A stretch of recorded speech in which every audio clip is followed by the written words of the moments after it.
네, 오늘 오후 시간에는 사사기 함께 공부하도록 하겠습니다. 사사기 15장 1절로 8절 말씀까지 보겠습니다.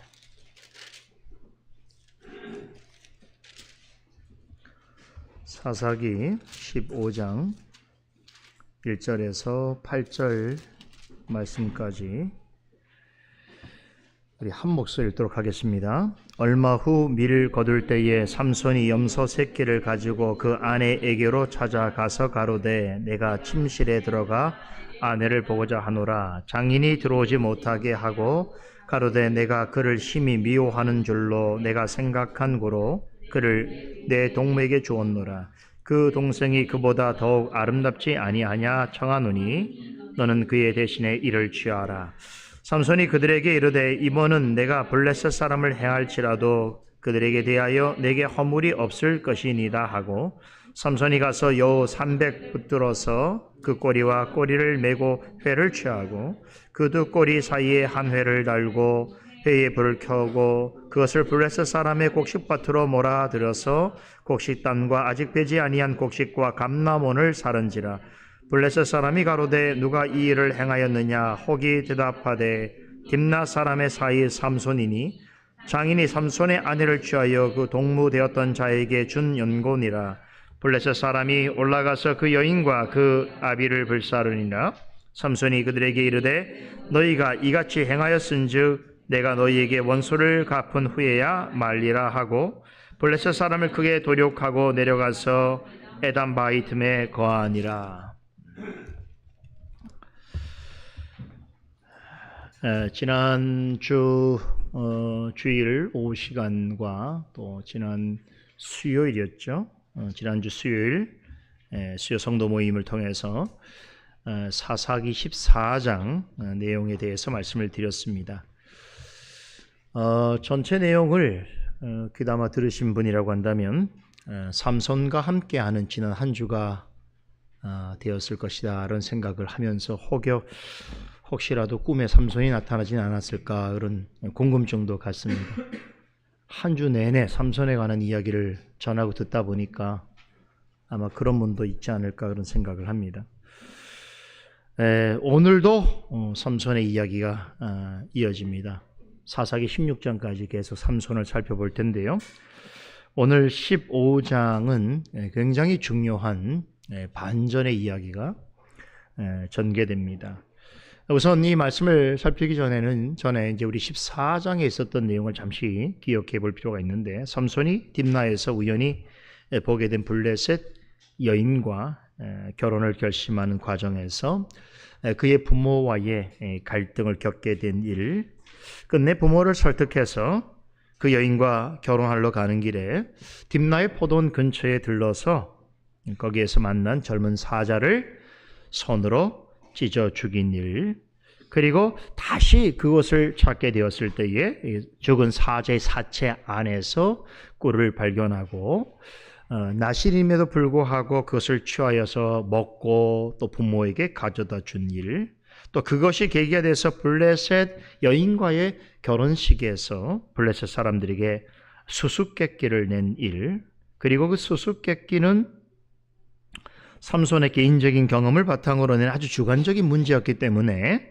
삼손이 아니라면 누구도 맞추기 어려운 문제였지만 블레셋 사람들이 삼손의 아내를 위협해서 답을 알아내는 그런 편법적인 과정, 그리고 마치 그것이 자신의 지혜로 맞춘 것처럼 의기양양하면서 삼손을 조롱한 일, 그리고 마지막으로 그 전후 사정을 짐작하게 된 삼손이 자신을 배신한 아내와 편법을 사용한 블레셋 친구들에 대해서 분노한 일, 그리고 그 분노심을 가지고 아버지 집으로 돌아간 일, 이게 14장의 전체 내용입니다.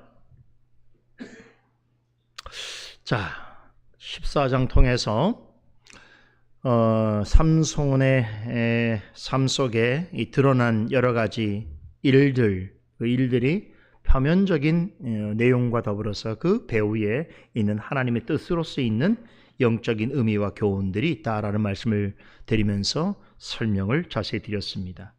자, 그런데 중요한 것은 14장에 있어서 삼손이 한 모든 일들은 자신의 개인적인 차원에서 개인적인 의지로 행한 것입니다. 누가 하라 말아 한 것이 아니에요. 자기가 한 것이. 딥나로 내려가서 거기서 블레셋 여인을 만나서 결혼식을 올리고 또 하객으로 참석한 블레셋 사람들에게 수수께끼를 내게 된 모든 것들은 자신의 개인적인 생각과 의지로 행한 것이지요. 자, 그런데 굉장히 흥미로운 사실은 삼손은 자기의 생각과 의지로 행하고 있는데 그런 일들 속에서 성경은 그 일들에 있어서 하나님의 영이 그에게 늘 간섭하고 계셨고 또 그 일을 통해서 하나님께서 목적하신 바를 이루시는 그런 섭리의 과정이 함께 하고 있었다. 이 부분이에요. 삼손의 이야기를 살피게 될 때 우리는 이 부분을 늘 염두에 두어야 합니다. 삼손이 행한 일에는 이 두 가지 의지가 늘 작동하고 있습니다. 하나는 삼손 개인의 의지고 다른 하나는 하나님의 의지입니다. 이 두 가지 의지는 두 가지 경로로 작동합니다. 하나는 삼손의 의지와 하나님의 의지가 일치하는 경우이고 또 다른 하나는 삼손의 의지와 하나님의 의지가 충돌하는 경우입니다. 전자는 하나님께서 기뻐하시는 일이고 후자는 하나님을 근심되게 하는 일입니다. 삼손의 이야기에는 이 서로 다른 두 가지 의지가 늘 혼재해 있습니다. 지금까지 삼손이 보여준 대부분의 행동은 하나님의 뜻에 합당치 않은 일들이 투성이었습니다. 삼손의 잘못을 지적한 그의 부모도 하나님의 뜻을 제대로 이해하지 못했습니다. 우리는 14장에서 삼손은 태어날 때부터 나실인이었고 또 이스라엘을 블레셋의 손에서 구원시킬 사명을 받은 사사였다는 것을 잘 알고 있습니다.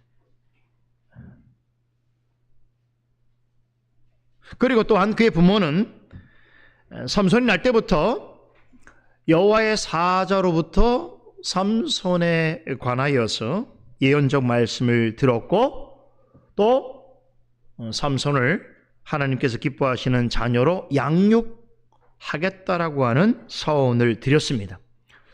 자, 삼손과 그의 부모는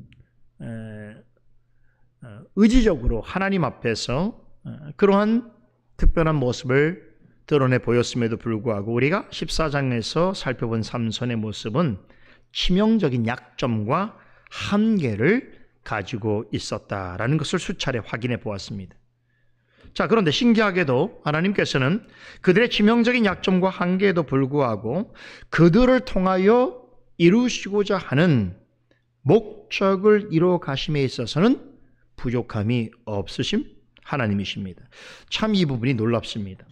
하나님은 삼손의 성품과 기질과 취향 또 그것들로 인하여 다른 사람들과의 관계를 맺는 방식 또 불의와 부정에 대해서 가지는 반감 또 그것에 대해서 느끼는 개인적인 정의감과 복수심 이런 모든 것들을 사용하셔서 삼손을 사사로 세우고자 하신 하나님의 본래의 목적 즉 이스라엘을 블레셋으로부터 구원해 내시는 그 목적을 이루어 가십니다.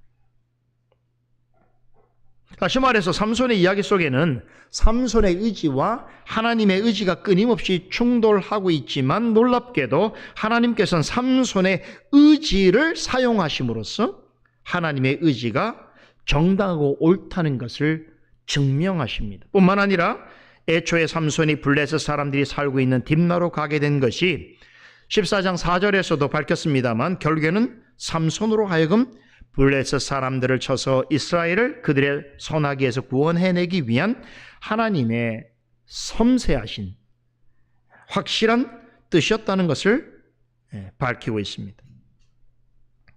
그래서 삼손은 그런 과정에서 자신의 의지로 딥나로 내려가서 블레셋 여인과 만났고 그녀와 결혼할 생각을 하고 그 전에 길에서 만난 사자를 손으로 찢어 죽이고 그 위에 성사된 결혼식에 참석한 블레셋 친구들에게 수수께끼를 내고 또 배신과 편법으로 자신을 속인 아내와 블레셋 사람들에게 경노하고 수수께끼 정답을 맞춘 블레셋 사람들에게 약속한 상을 주기 위해서 다른 지역에 사는 블레셋 사람들을 제거하고 그들의 소유물을 취했습니다. 그리고 그럼에도 분노를 감추지 못하고 아버지의 집으로 돌아갑니다. 자, 이 모든 내용은 삼손이 자신의 의지로 행한 것입니다. 그런데 사사기 기자는 말씀드린 것처럼 삼손이 이런 일을 행할 때에도 하나님의 영이 그와 함께 하셨고 하나님의 의지로 그를 이끄셨다라고 합니다. 참, 이 부분을 이해하는 것이 굉장히 중요한 부분입니다. 자, 우리가 지금까지의 삼손의 이야기를 기억해 보면 삼손은 우리가 그렇게 기대할 만한 인물이지 않습니다. 삼손이 마지막 사사라고 하니까 그 전에 활동했던 어느 사사보다도 훌륭하리라, 그 사명을 잘 감당하리라 라고 기대하는 것은 누구나 가질 법한 생각인데, 실제로 우리가 지금까지 삼손의 이야기를 통해서 확인되어진 것은 삼손은 과연 하나님 앞에서 사사로서 맡겨진 사명을 잘 감당할 수 있을까라고 하는 의구심을 갖게 할 만큼 성격적으로나 신앙적으로 결함이 너무나 많은 사람입니다. 그는 분명히 나실인이고 사사임에도 불구하고 하나님 앞에서 구별된 삶을 정직하게 살지 못했고, 또 당시 이방인들과 그들의 문화에 둘러싸여서 자신이 하나님의 백성임을 전혀 의식하지 못했던 일반 이스라엘 백성들과 다르지 않은 모습도 발견됩니다. 그러기에 우리는 이런 질문을 하게 됩니다. 이렇게 문제가 많고 결점투성이인 사람을 통해서 도대체 하나님이 무슨 일을 하신단 말인가? 아무리 사사라고 하더라도 참 이런 정도의 수준이라고 한다면 오히려 하나님께서는 좀 더 착하고 정직한 사람을 통해서 일하시는 것이 더 낫지 않으시겠는가? 삼손같이 문제가 많은 사람보다는 하나님이 사용하시기에 쓸만한 새로운 카드, 새로운 임무를 준비하시는 것이 더 효과적이지 않겠는가라고 하는 질문을 할 수 있습니다. 물론 하나님께서 착하고 경건한 사람을 통해서 일하시는 것을 무척 기뻐하시고 또 좋아하십니다. 항상 바르게 믿으려 하고 또 옳게 행동하려고 하는 사람을 사용하셔서 목적하시는 바를 이루시는 것이 오히려 하나님의 거룩한 속성과 관련해 생각해 본다면 더 맞는 일일 수 있습니다. 그러나 하나님께서 일하시는 방식을 이렇게 생각하면 안 됩니다. 내 생각에 하나님은 반드시 이렇게 일하셔야만 돼. 하나님은 이러한 경우에만 역사하시지. 나는 하나님이 언제 어떤 사람을 통해서 일하실지를 난 다 알고 있어. 그렇지 않으면 하나님은 하고 싶어도 일을 하시지 않거나 일한다고 하더라도 그 결과는 그리 좋지 않을 수 있어 라고 하는 생각을 가지고 하나님을 대한다면 어떻게 되겠는가? 혹시 여러분들 중에 이런 생각을 가지고 있다면, 즉 하나님이 하시는 일은 내가 보기에는 이렇게 해야 해. 이런 사람만을 사용하셔야 돼. 그렇지 않는다고 한다면 좋은 결과가 나타날 수가 없지 라고 하는 생각을 갖고 있다면 그것은 대단히 큰 착각이다 이 말입니다. 하나님은 착하고 경건한 사람을 통해서 일하십니다. 그러나 때로는 삼손과 이스라엘 백성들 같이 형편없이 보이는 죄인들뿐만 아니라 그들이 행하는 죄악된 의지와 그것을 통해서 나타나는 죄악된 상황들까지도 사용하십니다. 그런 것을 통해서 하나님께서 목적하신 바를 이루시기에 하나님이 조금도 부족함이 없으십니다. 하나님은 우리가 잘 되고 형통할 때만 우리와 함께 하시는 것이 아닙니다. 우리가 깊은 수렁에 빠져 있을 때에도 우리의 삶이 사망의 음침한 골짜기 같은 곳에 버려짐을 당한 것 같이 생각될 때에도 하나님께서는 당신의 자녀와 언제나 함께 하시고 약속을 지키시고 언약의 복과 은혜를 베푸십니다. 하나님의 일하심이 잘 준비되어 있는 자를 통해서 드러날 때도 있지만 문제와 결점이 많은 사람을 통해서도 드러날 수 있습니다. 이럴 때는 오히려 하나님의 하나님 되심이 더 크고 선명하게 나타나기도 하는 것입니다. 하나님의 하나님 되심과 하나님의 일하심을 우리 하찮은 머릿속의 생각으로 또 우리 약점 많은 또 일천한 우리의 지식과 경험 속에 가두어 두려고 해서는 결코 안 된다라는 것입니다. 내가 보기에 괜찮고 잘 되는 일이 있다고 생각할 때에만 하나님이 함께 계시고 그 반대 경우에는 즉 내가 힘들고 괴로운 형편에 있을 때에는 하나님이 함께 하지 아니하신다. 하나님의 사랑과 은혜가 내게 없다라고 생각하는 것은 하나님에 대한 무지요, 나아가서 불신입니다. 하나님이 당신의 자녀를 위해서 좋은 일을 하실 수 없거나 하시지 않을 거라고 하는 생각 또한 하나님에 대한 반역이며 미신입니다. 삼손이 무슨 일을 할 때마다 비록 그것은 자신의 의지로 잘못된 행동을 하는 것임에도 여호와의 영이 그에게 임했다는 사실을 우리는 기억해야 합니다. 삼손이 많은 치명적인 약점과 결함을 드러낼 때에도 하나님께서는 그와 함께 하셨고 그를 통하여서 일하셨습니다. 이렇게 삼손의 이야기는 하나님께서 삼손처럼 결점과 문제가 많은 죄인을 통해서도 일하시고 심지어 하나님의 의지에 반하는 일을 통해서도 약속하신 것을 이루어 가시는 전능하시고 신실하신 하나님이시라는 것을 더욱 유감없이 사사기와 삼손의 역사를 통해서 드러내고 계시는 것입니다. 만일에 이 점을 놓친다고 한다면 삼손의 이야기는 배가 산으로 올라가는 형국이 되고 말 것입니다.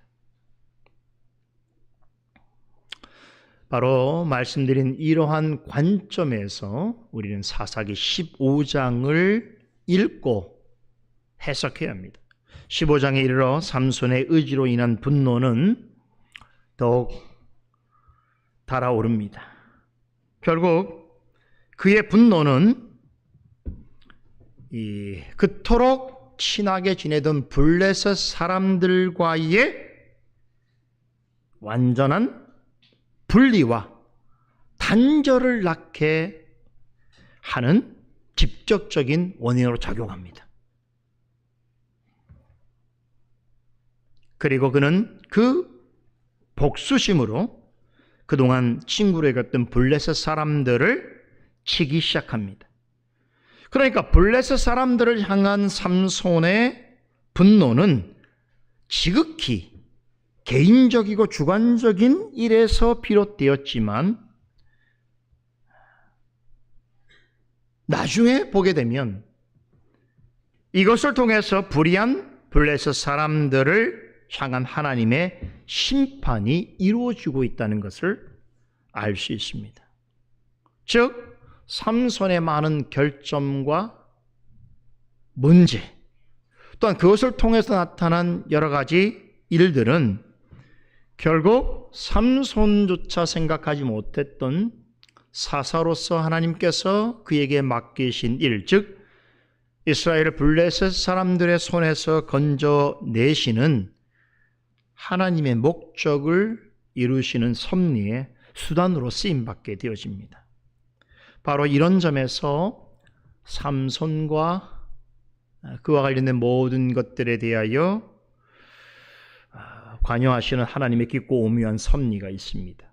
오늘 본문은 삼손이 이 블레셋 여인을 신부로 맞이하는 이 결혼식에서 한바탕 소란을 치른 후에 분에 못 이겨서 아버지 집으로 돌아갔다가 얼마 후에 다시 딥나에 있는 이 장인의 집으로 되돌아가는 이야기로 시작합니다.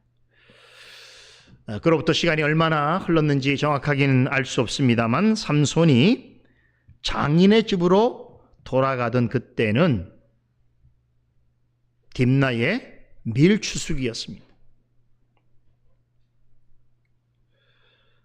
자, 지금 사사기 기자가 삼손이 분노에 차서 아버지 집에 돌아갔다가 다시 딥나로 가서 그 결혼한 아내를 만나러 가는 그때를 가리켜서 밀을 거둘 시기였다라고 밝히는 데는 이유가 있습니다.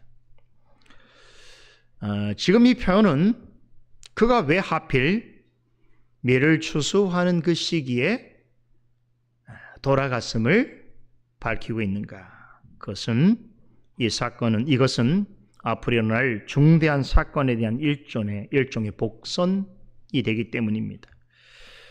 앞으로 이 추수할 밀밭, 이 밀들이 가득한 이 밭에서 무슨 일이 일어날 것인가 라고 하는 것을 예고해 주고 있습니다. 자, 그보다 더 중요한 이유가 있습니다. 삼손이 다시 딥나로 온 시기가 밀추수기였다라고 하는 것은 이제부터 본격적으로 하나님께서 삼손을 통하여서 일하실 때가 가까웠음을 말해주고 있습니다. 사사기 14장에서 하나님의 영이 삼손을 딥나로 이끄신 목적이 무엇이라고 했습니까? 삼손으로 하여금 블레셋 사람들을 쳐서 이스라엘을 구원할 기회를 엿보게 하기 위해서였습니다. 본문에 언급된 밀을 추수할 때라고 하는 것은 블레셋 사람들을 향한 하나님의 심판이 임할 때가 이렇음에 대해서 말해주고 있습니다. 구약 성경에 보면 특별히 예언서에 이 추수기는 두 가지 의미가 있습니다. 구원의 때이든지 심판의 때를 의미하고 있습니다. 그러니까 1절에 삼손이 다시 딥나로 돌아가게 된 그때가 하필 밀을 추수하는 때라고 할 때는 하나님께서 이스라엘을 본격적으로 구원하시기 위하여 일하실 때인 동시에 이스라엘을 압제하고 있는 블레셋 족속을 심판하실 때가 가까웠다. 그것을 말해주고 있는 것입니다. 이럴 때 삼손은 염소 새끼를 가지고 다시 딥나를 찾습니다. 아마도 이것은 아내에게 줄 선물이었겠죠. 화해의 선물. 지금이야 염소 새끼 한 마리 가져가면 뭐 좋아할지 모르겠습니다만 아내에게 뭐 어쩌건가나 불미스러운 일이 있었고 당분간 별거 중에 있었던 그 아내를 생각하면서 미안한 마음도 전하고 그리움도 전하기 위해서 나름 선물을 가지고 처가댁을 찾습니다. 처가댁에 가자마자 아내가 있을 것이라고 생각했던 침실로 들어가려 합니다. 그런데 그 길을 장인이 막습니다. 왜 그럴까요? 이미 그 딸은 다른 사람과 결혼한 사이였기 때문이죠.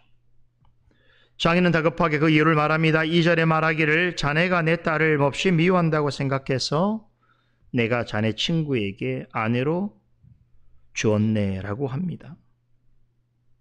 여러분, 두 사람이 결혼한 지 얼마나 지났다고? 이 장인이 삼손이 잠시 집을 떠나 그의 아버지 집에 가 있는 동안 엄연히 유분 여인 딸을 다른 남자의 아내로 주었다는 것입니다. 그런데 그 이유가 더 황당합니다. 삼손이 그녀를 무척 미워하였기 때문이라는 것이죠. 즉, 이 장인의 말은 자신의 딸을 다른 남자에게 주게 된 이유는 삼손에게 있다. 그것은 삼손이 자기 아내를 몹시 미워했기 때문이다라고 삼손에게 그 책임을 돌립니다. 여러분, 여기에는 사람의 의지가 반영되었겠지요? 이것이 장인의 의지였는지 아니면 딸의 의지였는지 우리는 확실히 알 수 없습니다. 아니면 둘이 합의한 의지였는지도 모릅니다. 그러나 어떤 이유를 들더라도 잘못인 것이죠. 한 가지 분명한 것은 여기에 삼손의 의지는 개입되지 않았다는 사실입니다. 개입될 여지조차 없었습니다. 이렇게 우리 인생에는 나의 의지와 상관없이 나에게 커다란 영향을 미치는 일들은 셀 수 없이 많습니다. 분명 나와 깊이 관련된 일임에도 불구하고 내 의지는 전혀 반영되지 않은 채로 나와 관련해서 일어나는 일들이 많습니다.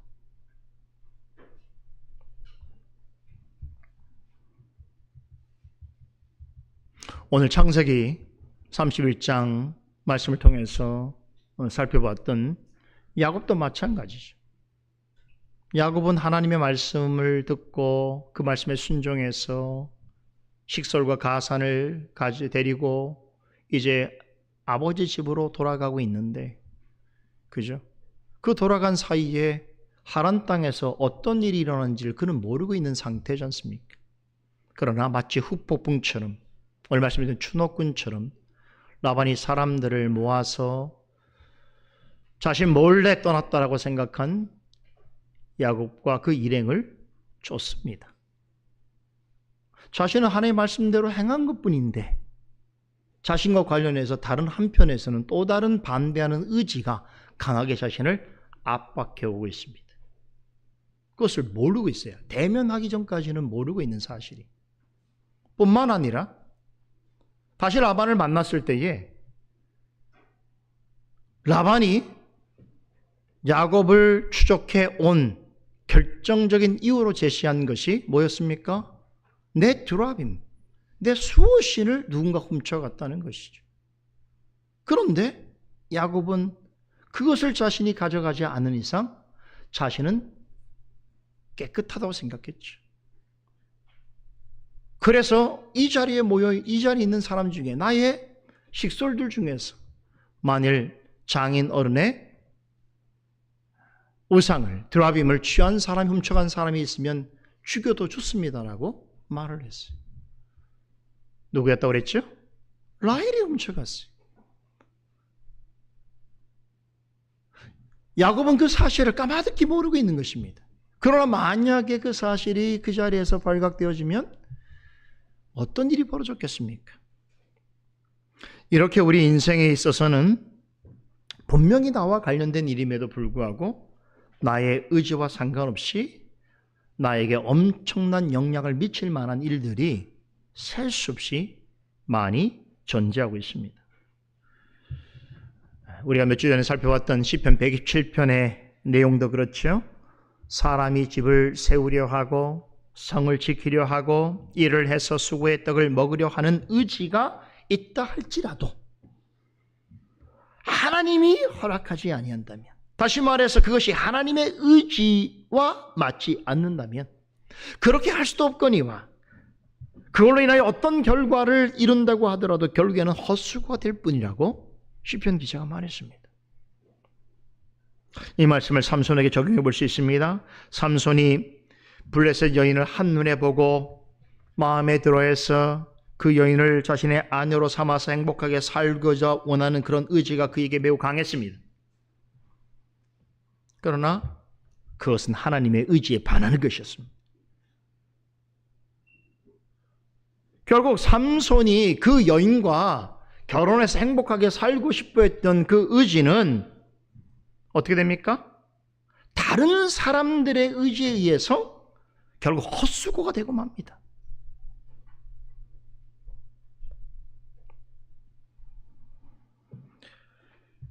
그래서 내가 어떤 의지를 가지고 있다고 해서 자유의지의 문제가 이런 것이에요. 자유의지의 우리는 자유롭게 의지를 가지고 생각하고 행동할 수 있는 자유가 우리에게 주어졌는데,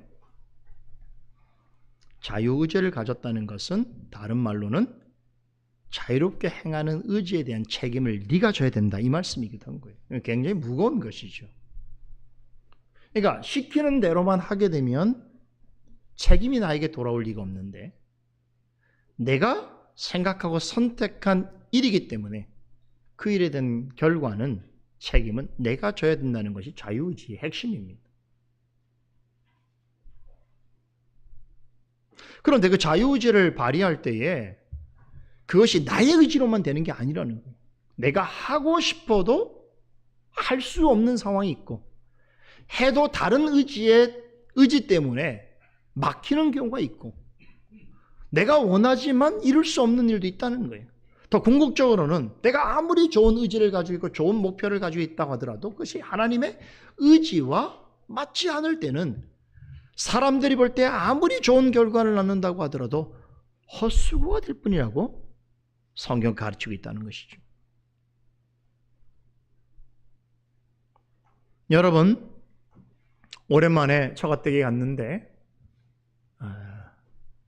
장인이 자신에게 한 첫마디가 이 말이었다고 생각해 보세요. 네가 아버지의 집에 가 있는 동안 내 딸을 미워하는 것 같아서 내가 네 친구한테 네 딸을 줘버렸어. 그 말을 삼손이 들었을 때 어떤 표정이었을까요? 와, 얼마나 황당했겠습니까? 일그러졌겠지요. 장인은 삼손의 표정에서 뭔가 심상치 않은 느낌을 받은 것 같습니다. 곧바로 수습책을 내어놓습니다. 잘 들어보게나. 이미 나의 큰딸은 다른 남자의 아내가 되었으니 이제 나에게 또 딸이 하나 있다네. 그 딸을 자네에게 줌세. 새 딸 아니까, 새 사람 아닌가? 더 낫지 않겠는가? 여러분, 지금의 관점에서 보면 터무니없는 이야기지만 당시 타락한 이방 사회에서는 매우 흔히 있는 일이었습니다. 더 기막힌 것은 그는 삼손에게 작은 딸을 대신 주겠다라고 하면서 그 이유를 뭐라고 밝히냐면 그가 큰 딸보다 더 예쁘기 때문이다. 더 좋은 외모를 가지고 있기 때문이라고 말합니다. 누가 더 예쁜 외모를 가지고 있으면 아내를 순순히 남에게 줄 수 있는 것입니까? 여자의 의사도 없이 아내로 맞아들여도 괜찮다는 이야기입니까? 이 장인의 말은 우리가 이미 살펴봤던 창세기 그 6장에서 노아 홍수 이전에 있었던 그 기록을 떠올리게 합니다. 하나님의 사람들이 사람의 딸들의 아름다움을 보고 자기들이 보기 좋아하는 대로 아내를 삼으려 했다라고 하는 그 말씀이죠.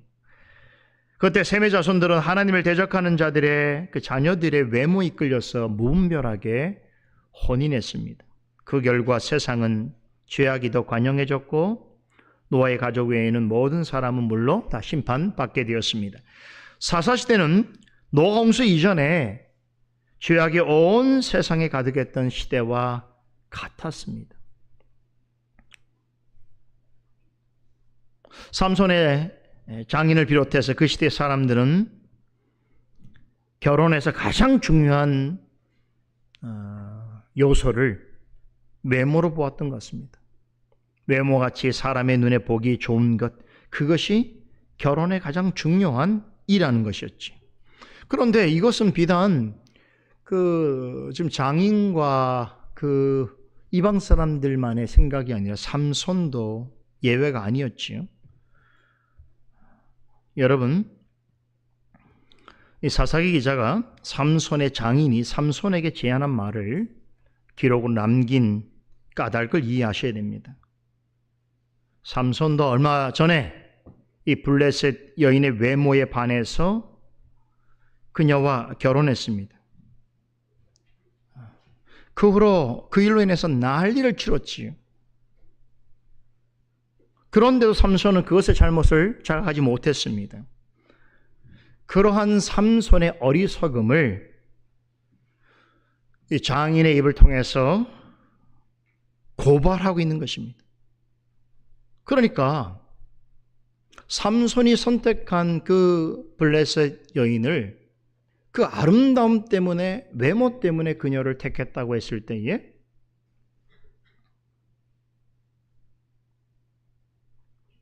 그 여인을 다른 사람에게 주고 더 나은 외모를 가지고 있는 둘째 딸을 삼손에게 주겠노라고 하는 그 말은 삼손이 가졌던 결혼에 대한 기본적인 이해와 기준에 있어서는 틀린 말은 아니지요.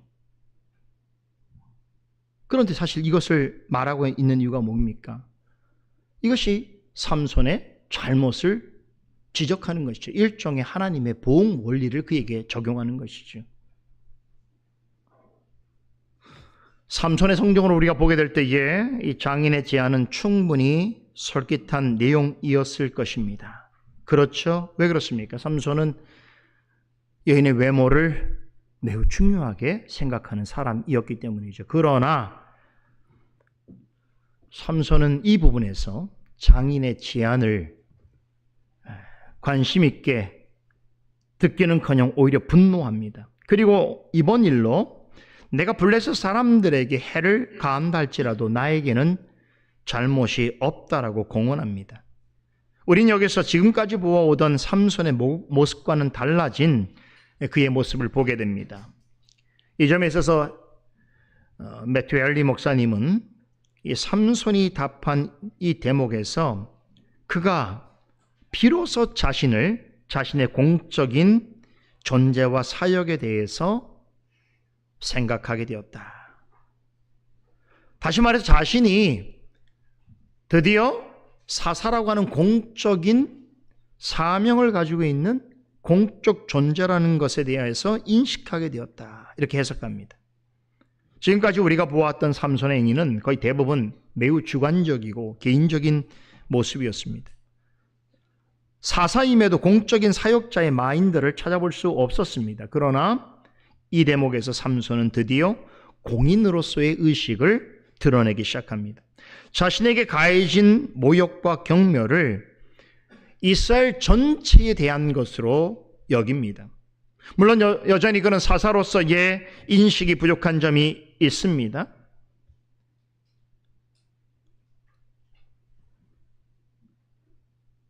그러나 장인이 자신에게 제안한 그 일을 듣고는 이번 일을 가지고는 블레셋 사람들을 칠 합당한 근거로서 삼습니다. 삼손은 분명 잘못한 것이 많습니다. 그러나 그렇다고 해서 하나님이 그를 포기하셨거나 그를 통해서 이루고자 하시는 계획이 무산된 것은 결코 아닙니다. 삼손이 결혼식 이후에 잠시 아버지 집에 머물렀을 때에 도대체 그에게 무슨 일이 있었는지에 대해서는 알 수 없습니다만 우리는 이 15장에서 14장에서 보였던 삼손의 모습과는 조금 다른 그의 모습을 새롭게 목도하게 됩니다. 이뤄볼 때에 아버지 집에 잠시 머물러 있는 동안 그가 사사로서의 영적인 감각과 책임의식을 서서히 되찾게 된 것이 아니겠는가 추정해 볼 수 있습니다. 그래서 딥나에 다시 돌아왔을 때는 이전의 모습과 많이 달라 있었습니다. 사사기 14장에서 그가 딥나로 내려갔을 때는 블레셋 여인을 아내로 맞이하는 것이 그의 가장 큰 관심사였다면 15장에서는 처음부터 끝까지 원래의 그 사사의 목적대로 블레셋 사람들을 칠 기회를 찾기 위해서라고 하는 말이 어울리는 모습을 보여주기 시작합니다. 이것은 본문 1절에서 삼손이 딥나로 다시 내려갔을 돌아온 때가 밀을 추수하는 때였다. 즉 이스라엘을 위해서는 하나님의 구원의 역사가 본격적으로 시작되고, 그리고 블레셋 사람들을 향해서는 하나님의 심판의 역사가 시행될 시간이 임박해 왔다라는 것을 밀을 추수할 때 그가 딥나로 돌아왔다라고 하는 그 말씀과 궤를 같이 하고 있다는 것입니다. 자, 그 때문에 15장에서는 삼손이 딥나에 가서 활동할 때에 그가 내려갔다는 표현이 나오지 않습니다. 14장에서는 그가 딥나로 가는 모든 일들은 다 내려갔다라고 하는 표현으로 사용했습니다. 다시 말해서 영적으로 타락하고 침체된 상황에 있는 그의 상황을 묘사한 것이라고 한다면 15장에서는 딥나로 간 것은 하나님의 영이 그를 딥나로 이끄신 본래 이유였던 블레셋 사람들을 쳐서 이스라엘을 구원할 기회를 얻고자 함에 있었다라고 하는 것을 확인해 볼 수 있습니다. 그런 점에서 본문 3절에서 삼손이 처갓댁 식구들을 향해서 이번은 내가 블레셋 사람을 해할지라도 그들에게 대하여 내게 허물이 없을 것이니라 라고 한 말은 결코 예사롭지가 않습니다. 여기 삼손은 처음으로 내가 블레셋 사람들을 칠 것이라고 하는 말을 공적으로 선포합니다. 그런 점에서 지금부터 삼손이 블레셋 사람들에게 행하는 일들은 그의 개인적인 차원에서의 일로만 보아서는 안 됩니다. 여전히 그는 결함과 문제가 많은 사람이지만 그런 그의 부족함을 사용하셨어라도 약속하신 것을 이루어가시는 하나님의 의지가 반영된 일로서 생각해 보아야 합니다. 자, 삼손이 자기 아버지의 집에 가 있는 동안 이 처가 식구들이 벌인 모든 일은 다 불법입니다.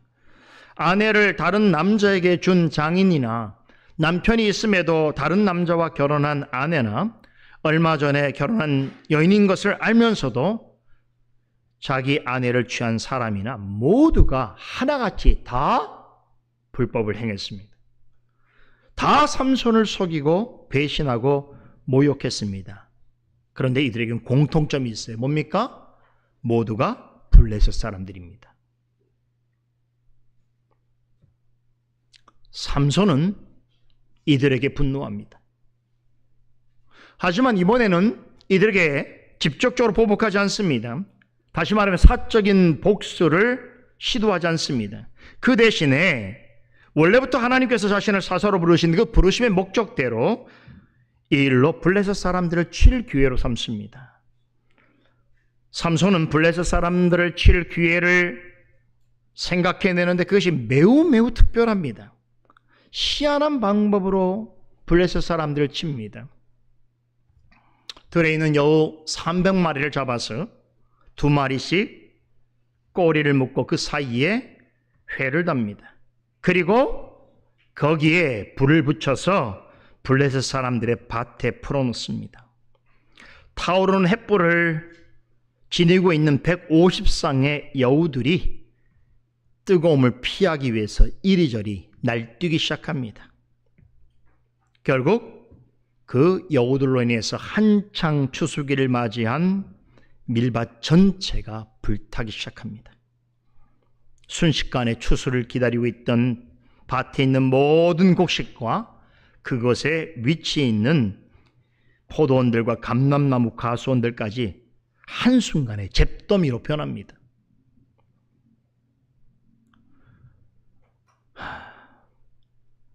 블레셋 사람들에게는 정말 막대한 피해였습니다.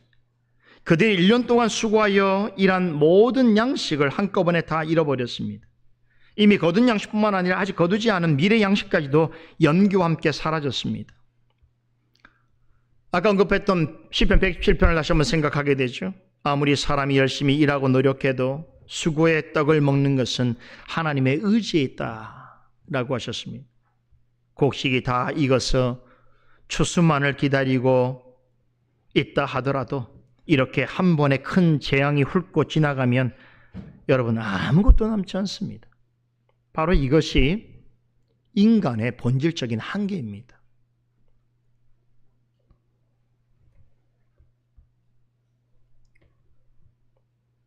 우리는 여기서 한 가지 더 기억할 것이 있습니다. 300마리의 여우를 이용해서 블레셋 사람들의 밭을 초토화시킨 것은 삼손의 아이디어입니다.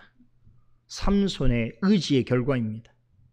그런데 이러한 일의 배후와 그 행동 속에는 그로 하여금 블레셋 사람들의 손에서 이스라엘을 건져내시기 위한 하나님의 섭리가 작동하고 있었다는 사실입니다. 삼손은 미천한 동물들을 통해서 자신을 모욕하고 멸시한 블레셋 사람들에게 엄청난 수치와 경멸을 안겨주었습니다. 사람으로 하는 일이 아니고 짐승을 통해서 블레셋 사람들에게 아주 막대한 물적 피해를 줬죠. 그것은 정신적 피해로 이어집니다. 이 첫 번째 공식적인 복수는 그들의 양식을 없애는 것이었습니다. 여러분,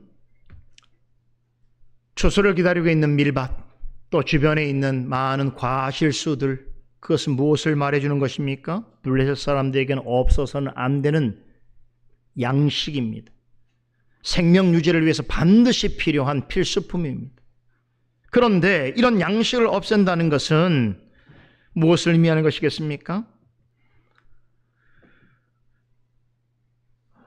불의한 자들의 생명을 멸하는 권세와 주권은 오직 여호와 하나님께 있다라고 하는 것을 말해주고 있습니다. 사람이 아무리 자신의 의지로 많은 것들을 일을 하고 수확을 기다린다고 하여도 그 양식을 그의 입에 들어가게 하는 일은 하나님의 의지에 있다는 것이.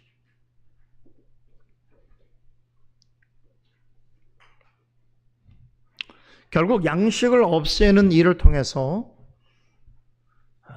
사람의 생명, 사람의 영혼에 관한 문제는 오직 하나님께 있다라고 하는 것을 보여주었습니다. 이렇게 블레셋 사람들이 양식을 없애는 것은 불의한 블레셋 사람들을 향한 하나님의 심판의 서막이었습니다. 그러나 이 사실을 깨달을 리 없는 블레셋 사람들은 자신들이 양식을 잃은 것에 대해서 격분하면서 누가 대체 이 일을 행했는지를 수소문하고 찾았습니다. 알고 보니까 딥나 사람의 사이 삼손이라고 하는 사람이 이 일을 행했다라고 하는 것을 알게 됩니다.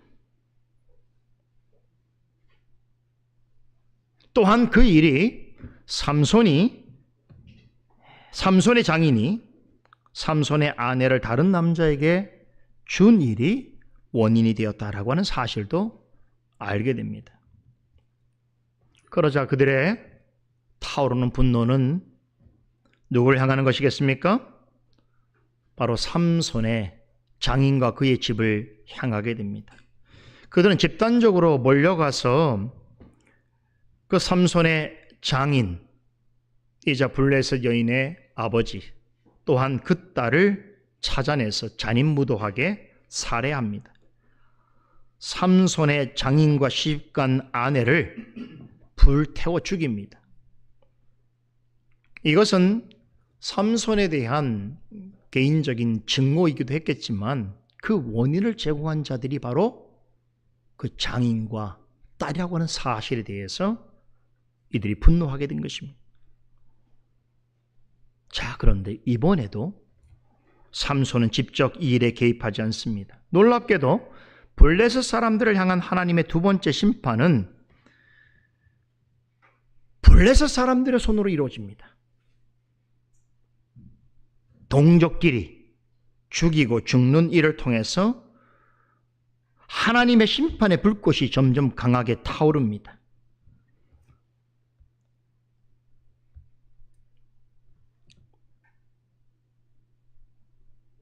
여러분,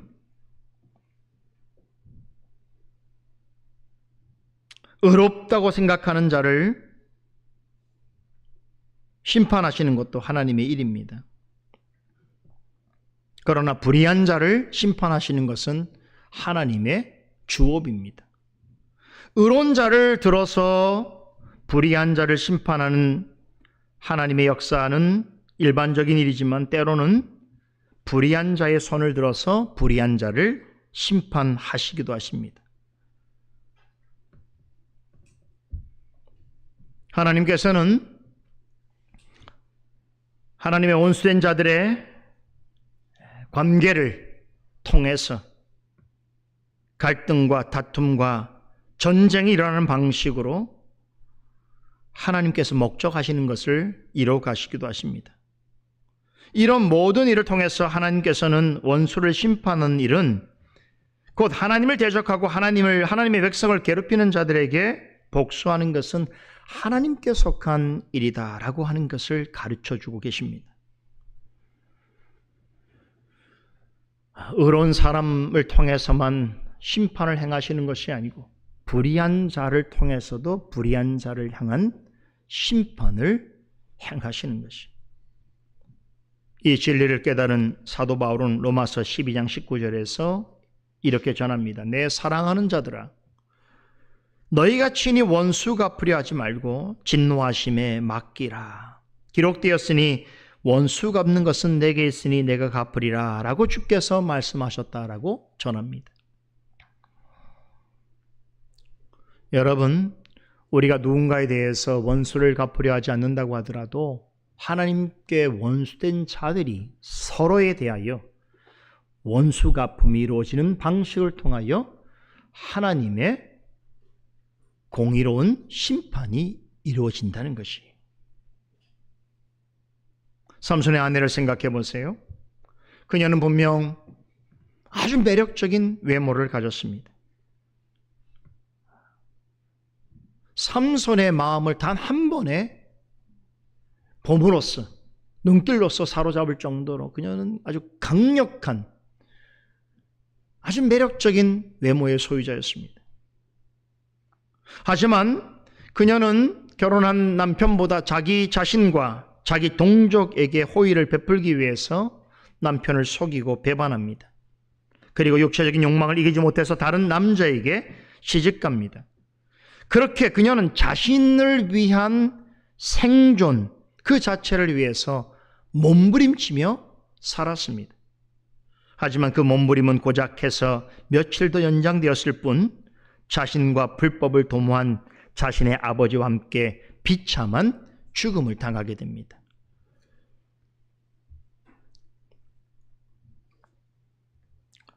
이 대목에서 우리는 예수님께서 하신 말씀을 기억해야 합니다. 누구든지 자기 목숨을 구원하고자 하면 잃을 것이요 누구든지 나와 복음을 위하여 자기 목숨을 잃으면 구원하리라. 마가복음 8장 35절 말씀입니다. 자기를 위해서 살려고 불법적이고 불의한 행동을 서슴지 않은 사람에게 내릴 심판의 불이 항상 그 머리 위에 있다는 것을 기억해야 됩니다. 멀리 있지 않아요. 그냥 머리 위에 있습니다. 하나님께서 언제 그것을 부으시냐라는 것은 하나님의 주권입니다. 그러나 그리 멀지 않게 심판을 받습니다. 이 땅에 아무리 큰 고난과 권력을 지니고 있는 악한 자라 할지라도 앞으로 얼마를 더 살겠습니까? 50이 넘었다면 50년을 더 살겠습니까? 지금 태어난다면 100년을 더 살겠습니까? 사람이 보기에는 오랜 시간 같아 보여도 하나님 앞에서는 눈 깜짝할 사이의 시간입니다. 항상 자기의 머리 위에 하나님의 심판의 불을 달고 다니는 것입니다. 그러나 주님께서 뭐라고 말씀하셨습니까? 주님과 복음 진리를 위해서 사는 사람이라면 목숨을 잃어도 구원을 얻는다라고 말씀하셨습니다. 로마서 14장 8절에 이르기를 우리가 살아도 주를 위하여 살고 죽어도 주를 위하여 죽나니 그러므로 사나 죽으나 우리가 주의 것이니라. 아멘. 사나 죽으나, 살아도 죽어도.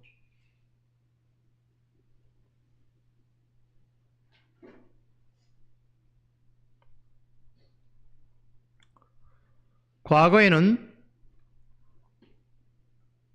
주를 위해 사는 것도 귀한 일이지만 주를 위해 죽는 것도 유익하다고 죽음을 불사했던 많은 신앙인들이 있었습니다. 그러나 오늘날에는 살려고만 할 뿐 죽으려는 사람이 없습니다.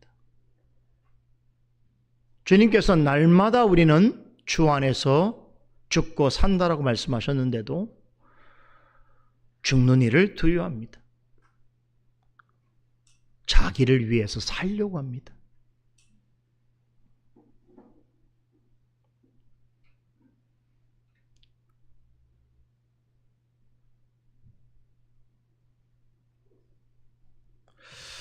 참 어렵습니다. 이런 문제는.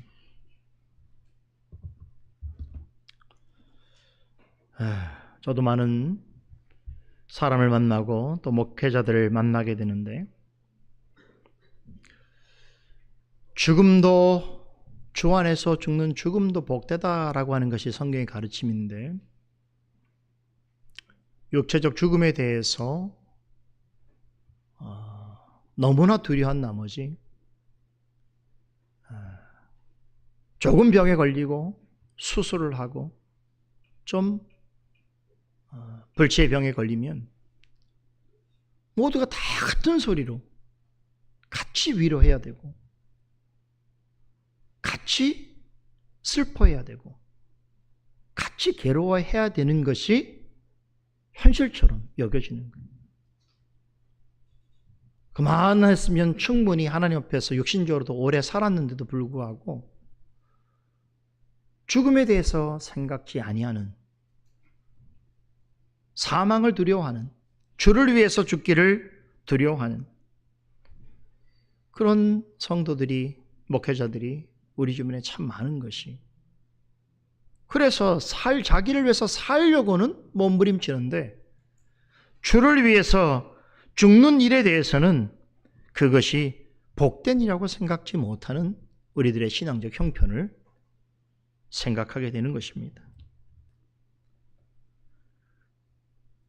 그러나 주님의 말씀에 따르면 주를 위해 사는 자는 죽어도 살겠지만 주님과 상관없이 오직 자기만을 위해 살고자 하는 사람은 세상에서 가장 잘 사는 것 같아도 가장 불행한 죽음을 맞이할 것이다 라고 말씀하고 있습니다. 삼손은 블레셋 사람들이 그들의 동족이자 자신의 아내와 장인을 어떻게 죽였는지 알았습니다. 이제 그들에 대한 하나님의 심판을 행할 때가 다가오고 있음을 그는 직감적으로 깨닫습니다. 이에 7절에 너희가 이같이 행하였은즉 내가 너희에게 원수를 갚은 후에야 말리라라고 말하면서 실제 이제 행동으로 옮깁니다. 이제 사사로 나서서 블레셋 사람들을 향한 하나님의 심판 사역을 공적으로 행할 때가 되었다라고 생각하며 나섭니다. 그리하여 이전과 다른 모습으로 블레셋 사람들과 맞섭니다. 그 결과 8절에 블레셋 사람들을 크게 도륙합니다. 블레셋 사람들과 싸울 때에 여전히 잘 다듬어지지 않은 그의 성정이 드러납니다. 그런데 그런 성품이 거칠게 드러날수록 블레셋 사람들과의 피를 부르는 반목이 초래되고 나아가 이스라엘 백성과 블레셋 사람들 사이에 갈등으로 첨예화되어져 갑니다. 그렇게 삼손의 개인적인 일로 비롯된 블레셋 사람들과의 불화는 그것이 확전되어져 가면서 점점 더 하나님께서 삼손을 사사로 구별하여 부르신 목적인 이스라엘의 구원을 위해서 블레셋을 쳐야 할 그 일이 왜 하나님 편에서 정당한 일인지, 왜 그 일을 위해서 하나님께서 사사를 세웠는지가 명확하게 드러나게 되는 것입니다. 그래서 이런 모든 가정에 하나님의 섭리가 있다는 것입니다. 그렇게 하여서 하나님께서는 이스라엘이 이방 나라로부터 완전히 분리되어서 하나님의 거룩하고 구별된 성품을 드러내는 백성으로 회복해 가시는 역사를 나타내십니다. 사람의 생각으로는 가히 도달할 수 없는 하나님의 기쁘신 뜻이죠. 그 뜻이 삼손 개인과 그가 가지고 있는 모든 지식과 경험과 그의 성격과 기질과 취향을 통해서 하나님의 일을 이루어 가십니다. 이런 하나님의 놀라우신 섭리 역사를 계속해서 쫓아가 보도록 하겠습니다. 기도하겠습니다. 거룩하신 하나님, 감사합니다.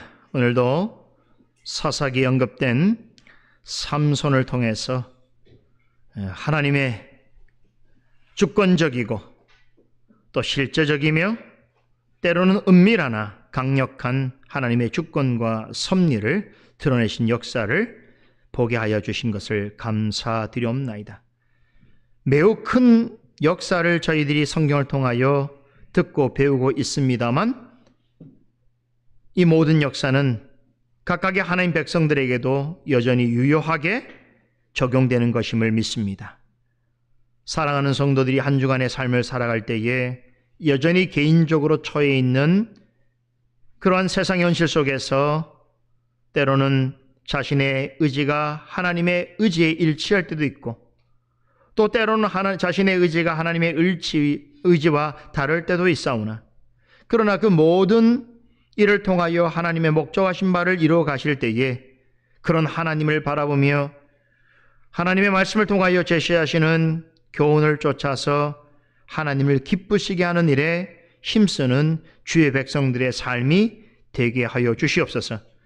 우리가 살아가는 세상도 마치 블레셋 사람들이 이스라엘을 완전히 예속한 것처럼 또한 우리를 포로로 잡으려고 하고 있습니다.